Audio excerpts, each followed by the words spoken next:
Hello guys, welcome back guys. आज आपके लिए पाई नेटवर्क की न्यूज लेके आया हूं। जी हाँ गाइस, आज ले आया हूं मैं केवाईसी की अपडेट। यहां पर डू और डाई, करो या मरो की सिचुएशन आ चुकी है। मतलब अगर आप पाई के माइनर हैं तो आपको केवाईसी करनी ही करनी है और इसका टाइम पीरियड 6 मंथ का दे दिया गया है।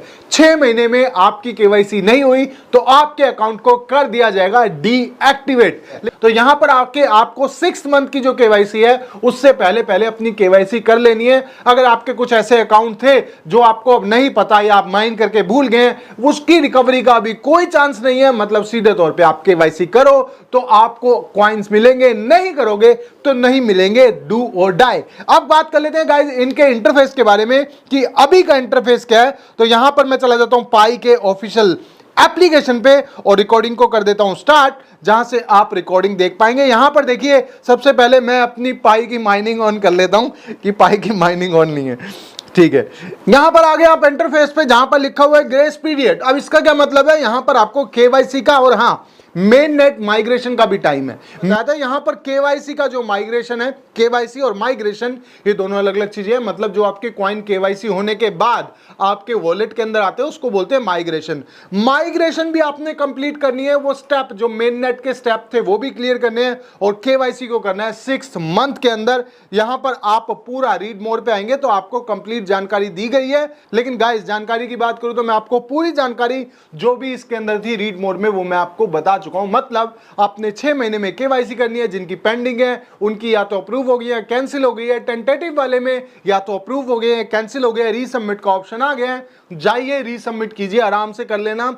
केवाईसी करने से पहले अगर आप केवाईसी करते हैं तो आपके जो डॉक्यूमेंट सबमिट होते हैं उसको व्हाइट पेपर पे रख के और क्लिक करना है आपने। समझ रहे हैं? मतलब कोई भी ऐसा नहीं है कि आपने अपनी बेडशीट पे रख के या कहीं पर भी रख के कर लिया। आईडी के पीछे का बैकग्राउंड क्लियर होना चाहिए। सिंपल तरीके से एक व्हाइट पेपर रखना, आईडी रखना और सेम ऊपर से टॉप से फोटो खींच के सबमिट कर देना। और अगर आप अपनी फोटो खींच के करते हैं, अपनी लाइव वेरिफिकेशन करते हैं, तो उसके लिए भी गाइस आपका बैकग्राउंड प्लेन होना चाहिए। ध्यान रखना, ब्लैक बैकग्राउंड नहीं रखना, क्योंकि मैंने देखा है कि जिनका ब्लैक बैकग्राउंड होता है वो बहुत ज्यादा रिजेक्ट होती है उनकी केवाईसी।